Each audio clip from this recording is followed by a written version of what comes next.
This is kind of an odd phenomenon here. I'm at the top of blood, but I'm at the top of blood by myself. God, I love that color scheme. God,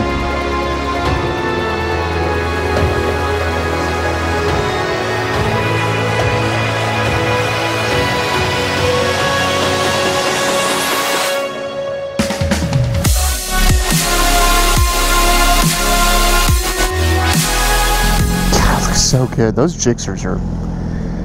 the new ones are nice. But anyway, what's up, guys?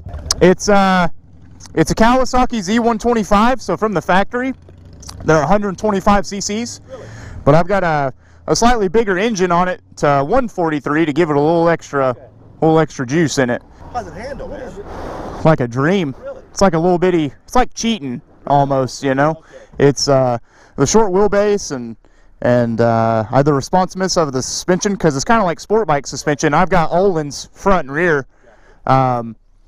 It's like a go-kart, man. It's like it's on rails up here. It is kind of quiet today on the mountain. I've already ran into a wreck.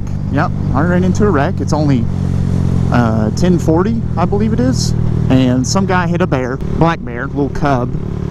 We're waiting for Mama to show up.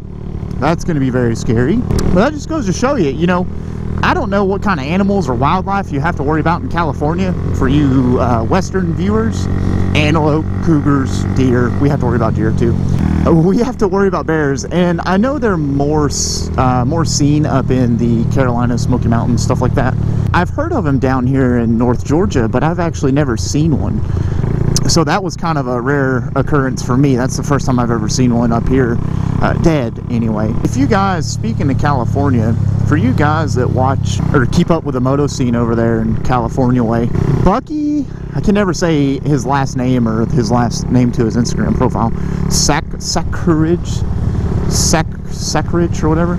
This guy is a straight hooligan. Him and Da Silva are absolute, why aren't you pulling off? I can't really go fast. Gracias, senor.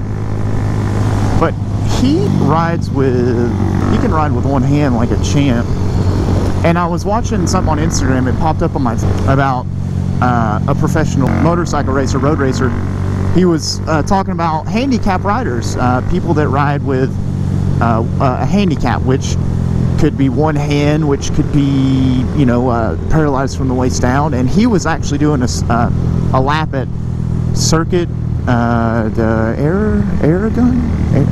I can't say it. It's one of those tracks overseas. And he was riding with just his right hand. And he was just riding with his right hand, throttle and brake. And you see the GoPro footage down by the fork there of him just with his hand on his knee. Pretty crazy stuff, I'd say.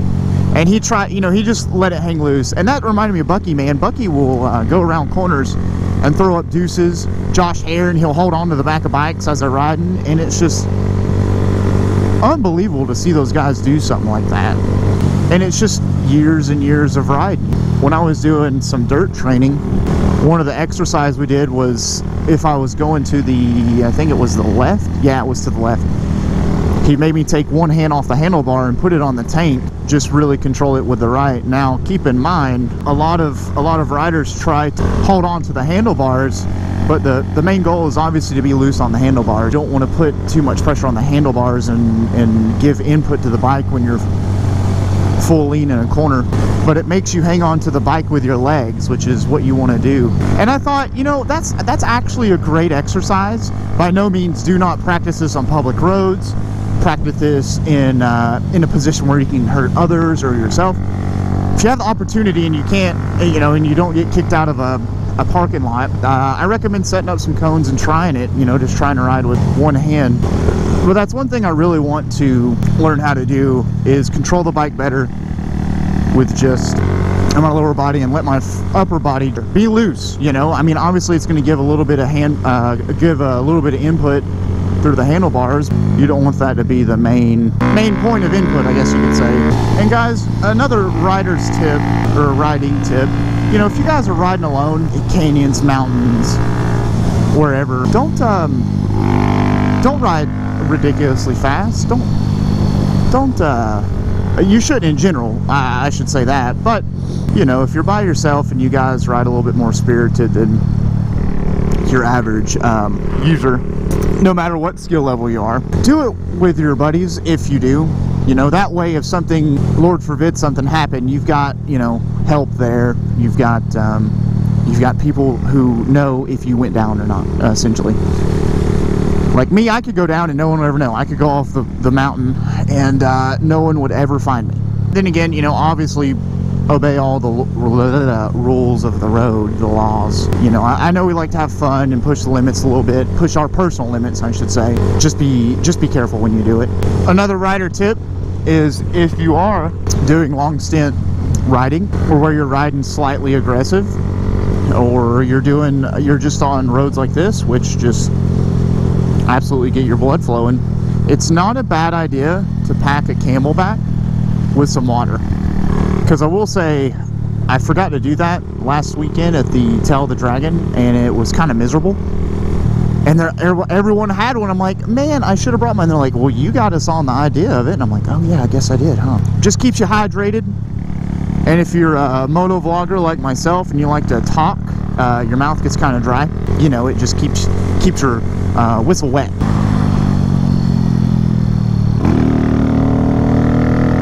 Fudge, man. I remember when I first came up here, I was so tense on the bike. Like, you know, people would wave and I thought, God, what's crazy? What's wrong with you? Crazy waving on this mountain. But, you know, it's all about experience. And I was probably going super slow too, you know.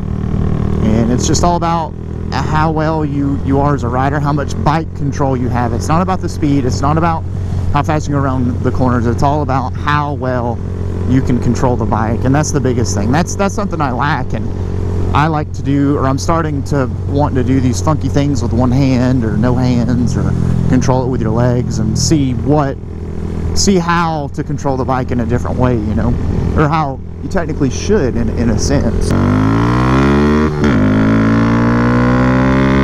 So I'm going to try this one more time. I know I tried it earlier, tried to talk about Blood Mountain while going up the mountain, but that didn't seem to happen. So I've got jack wagons who can't seem to drive and stay in their lane. But anyway, you know, Tail of the Dragon is 318 curves and 11 miles.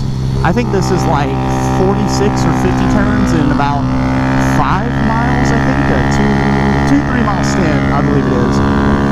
So, you know, you got Deja Vu corner right here, which is the same thing as the first corner. When you first start the second part of Blood. And Blood's divided into 3 2-lane sections. We happen to be in the second and middle section of the mountain.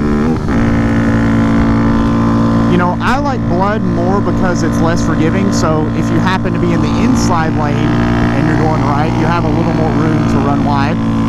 And if you're in the left lane and you're going left, you know, if you just so happen to run wide, which the goal is not to, you kind of have that cushion. So these are the first part of the S's, or switchbacks as I like to call them, before the cross turn. The cross turn is this descending left-hander, which unfortunately people seem to wreck on quite a bit just because of the fact that it's descending and people don't know how to take that corner. So you slow as you go around it. And this is the second section of the switchbacks, all uphill, very fun. On a big bike, this is a lot of work. And then this is the last right-hander before it narrows down into a single lane, where I just so happen to crash on my R6. Then you get a nice little break, you get a nice little, I would say this is about quarter mile, half a mile of single lane. And then you've got this dip here. If you run wide and cut this corner, you actually miss most of the dip, but you still get it. The third and final double lane section, which this is very flowy. It's very high speed, but when you get closer to the top, it actually tightens up and is pretty slow. I actually slid the rear end coming up on this section here, so you've got this nice right. You take it too early and you're on the white, the pavement is actually uneven, and right here is where I had the R6 slip the rear tire, so that was a very big pucker factor. And this part here, you just kind of hang off, poke your head out, and it'll pull you right around. And then you've got the quick right-hander to a very tight and short left-hander. This is where Chase on 2 Wheels wrecked.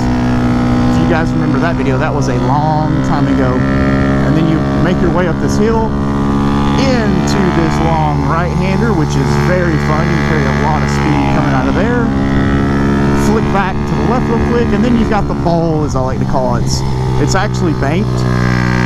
Asphalt's pretty rough on the right side, and it's a nice consistent radius.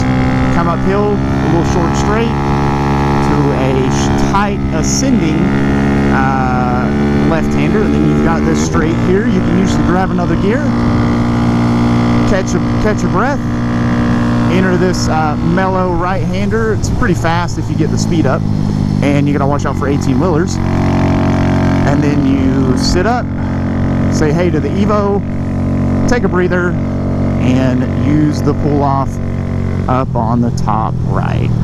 So I'm gonna go ahead and close this video out, guys. My inspirational quote, shout out to Z Garage for sending this to me. It's basically be yourself in everything that you do, you know. Even if it's not the popular thing to do, even if it's not the most ideal thing to do, even if it's not what everybody else is doing, just be yourself.